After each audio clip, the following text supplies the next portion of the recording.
G'day guys, how's it going? I'm Aaron Whitnell, this is ACWSport, and we're in August, which means that the Premier League is back!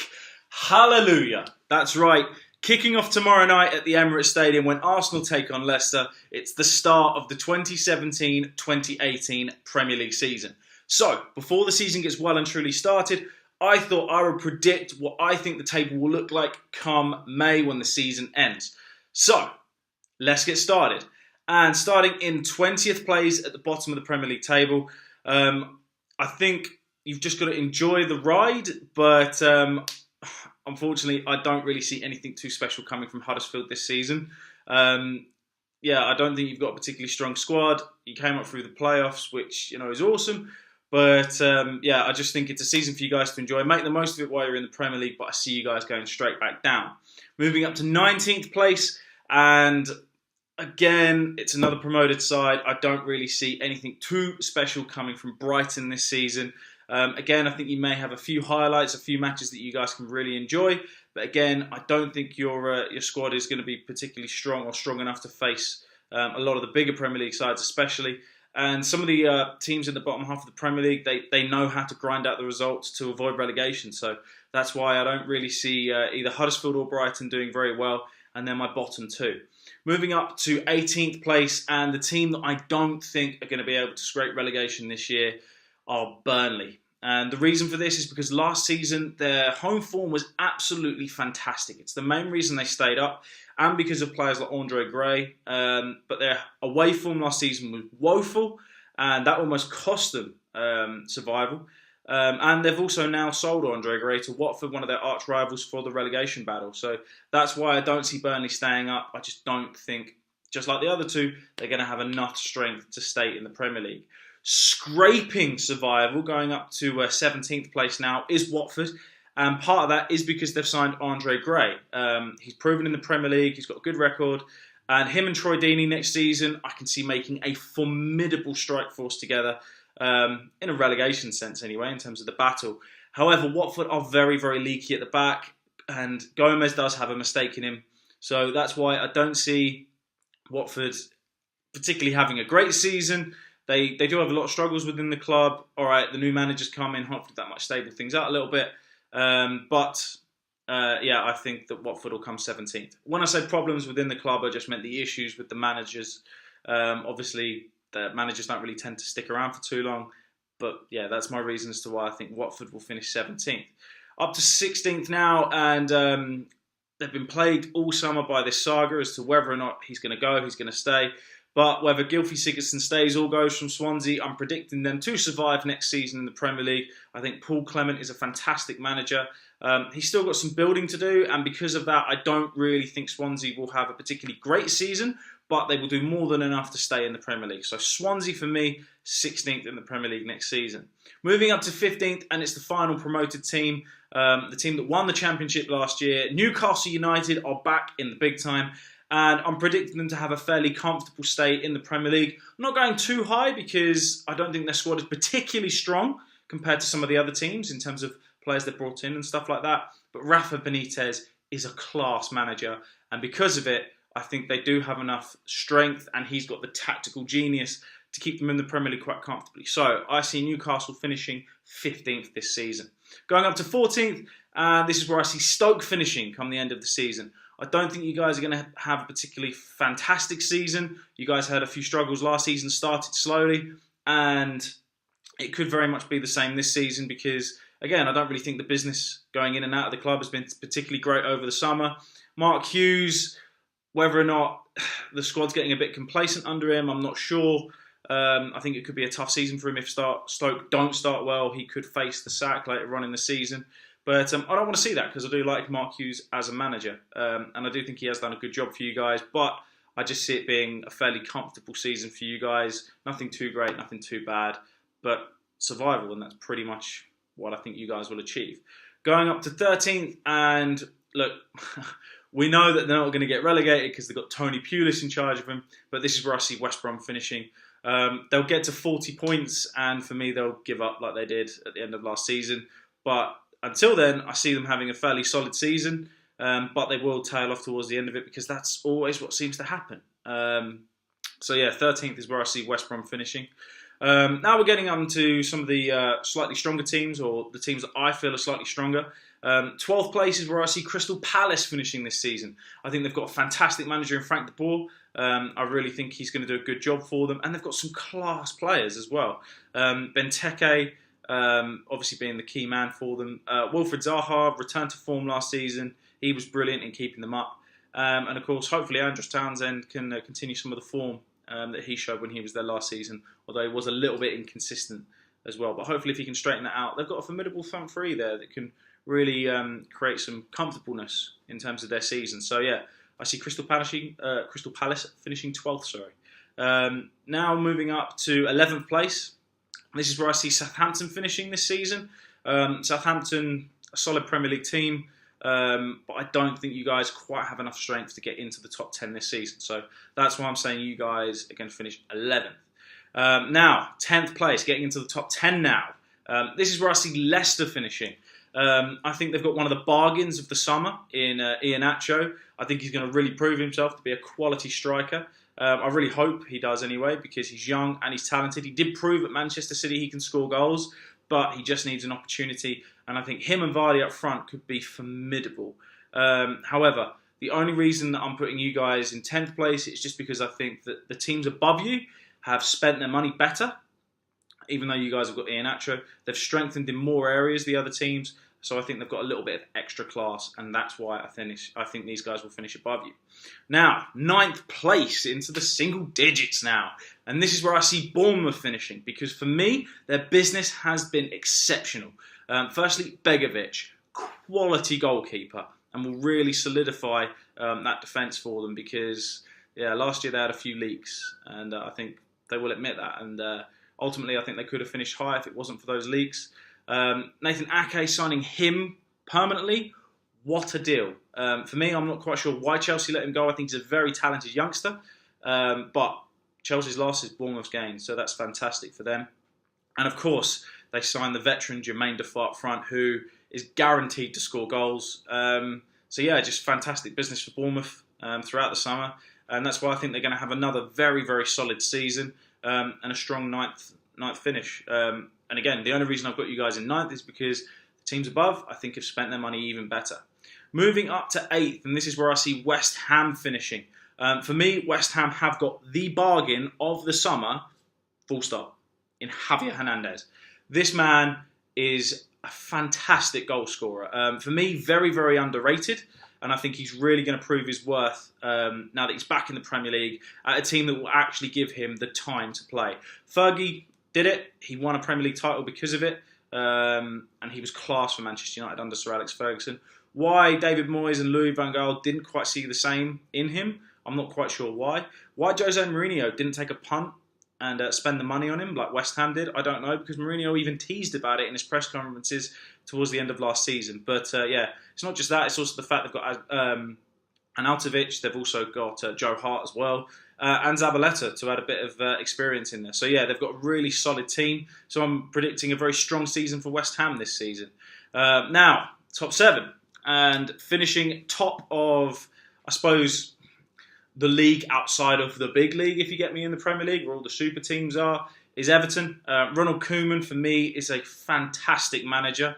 He's got a massive future ahead of him because he is still young in the managerial game.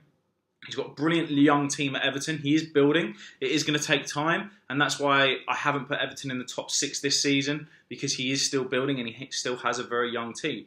I think Wayne Rooney will bring some good experience to Everton. Hopefully he will return to form because he was a disappointment at Manchester United in the last few seasons. But he gets the legendary status that he deserves at the club because he was phenomenal for Manchester United.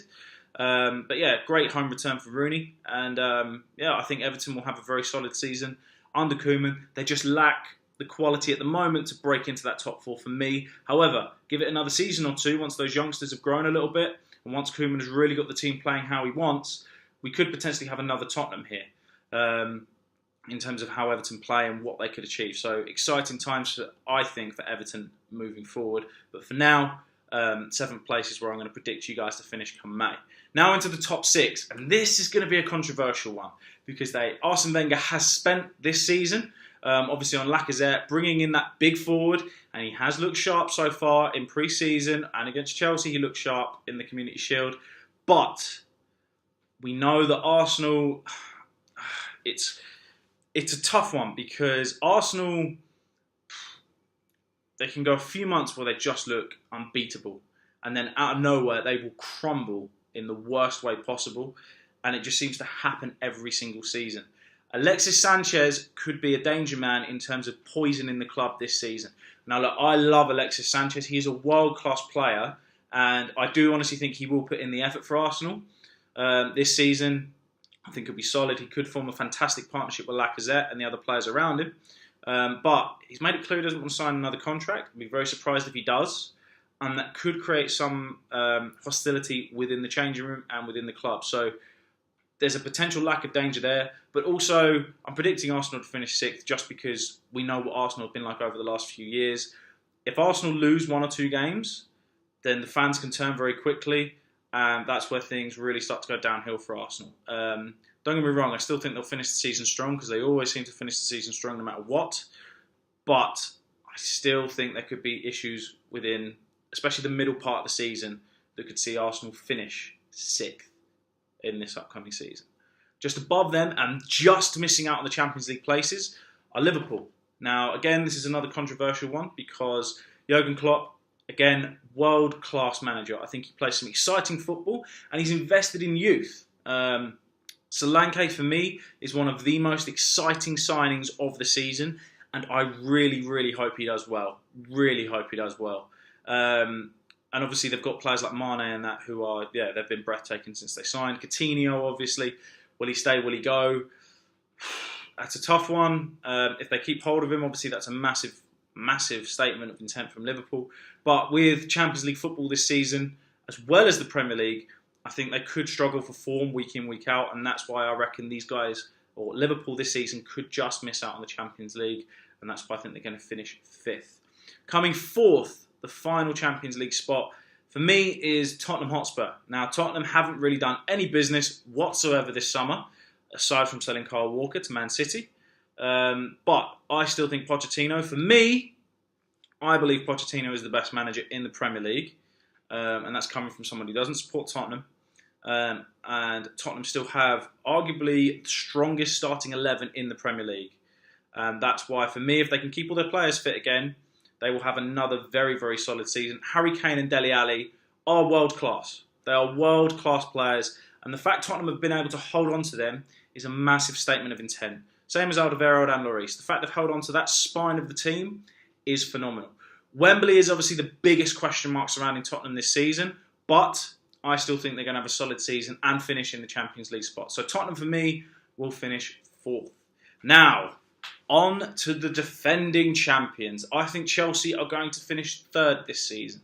They have had problems within the club. There's questions of whether Conte is happy at the club or not.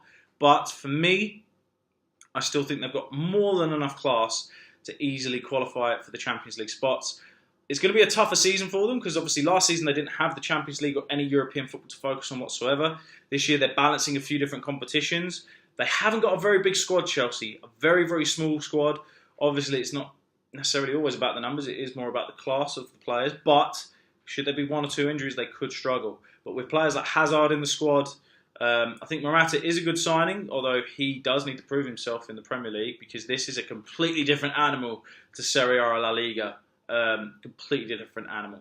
And that's why I think Man United decided to go for Lukaku over him instead. They didn't want to push that extra money for Morata when they realised they could get Lukaku for the same price.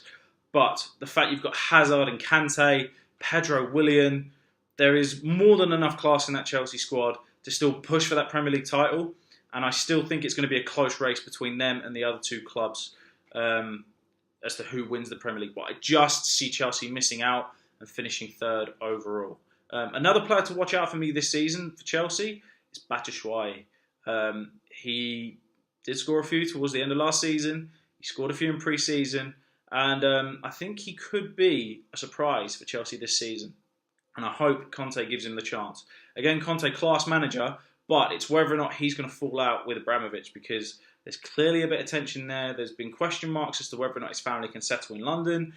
the fact they sold Matic and he hasn't really shown that he's happy about it is again another statement. Why they did that is a massive issue for me, because the Matic sale just doesn't make any sense whatsoever. Because even though, yeah, sure, they brought back Iyoko, and people were saying that Matic is past it, whatever. He's not. He's a class player. One of the best holding midfield players in the world on his day, without a doubt. And that's why he started so many league games for Chelsea last season. So I think it was a big mistake to sell him. But obviously you've got Kante. They brought in some good new players in terms of Bakayoko and players like that. Like I said, Morata and the defender they added as well. But I just think Chelsea might miss out. And that's why I'm putting them at third place. In second place, I am choosing Manchester United. And this is because it's Mourinho's second season.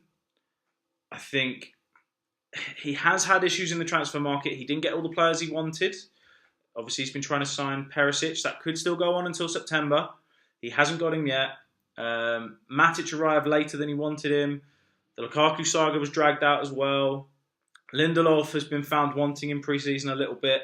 So there could be a few question marks here for Mourinho going into the new season. I'm still...